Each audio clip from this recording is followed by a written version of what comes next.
Hello everyone, তো আজকেও একটা সুন্দর ভ্লগ নিয়ে চলে এসেছি। তো আজ আমি যে বললাম আগের ভ্লগে যে আমি বাপের বাড়ি আছি, তো হ্যাঁ আমি বাপের বাড়ি আছি। আর আজকে হচ্ছে আমার ছোটো মার বাড়ি হচ্ছে নিমন্ত্রণ ছিল, তো সেই জন্য খেতে গিয়েছি। এখানে আরও অনেক কুটুম এসেছিলো আর কি বাড়িতে।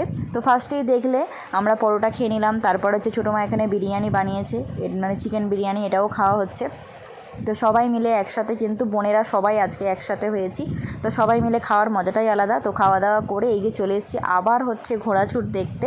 তো এখানে মা আছে, বড় মা আছে, সবাই আছে একসঙ্গে, আমরা এখানে ঘোড়াছুট দেখছি। আর দেখতে পাচ্ছ কত কিন্তু ভিড় হয়েছে, কারণ আজকেই হচ্ছে লাস্ট ডে ঘোড়াছুটের। তো সেই জন্য অনেক লোক কিন্তু আজকে হয়েছে। আর বাবু এখানে বসে বসে খেলা করছে। এই যে তোমাদের সঙ্গে একটু ছোট ক্লিপ শেয়ার করলাম যে কীভাবে ঘোড়া ছুটছে আমরা দেখছি সবাই মিলে। তারপর দেখো বাড়িতে চলে এসেছি, এসে রান্নাবান্না করতে হবে, কারণ আজকে আমি শ্বশুরবাড়ি চলে এসেছি। আর এখানে চা পকোড়া সন্ধ্যের জন্য খাচ্ছি, বানাচ্ছি, ভাতও বসিয়ে দিয়েছি। তো আজকের মতো ব্লগটা এই পর্যন্ত, দেখা হচ্ছে নেক্সট ব্লগে, টাটা।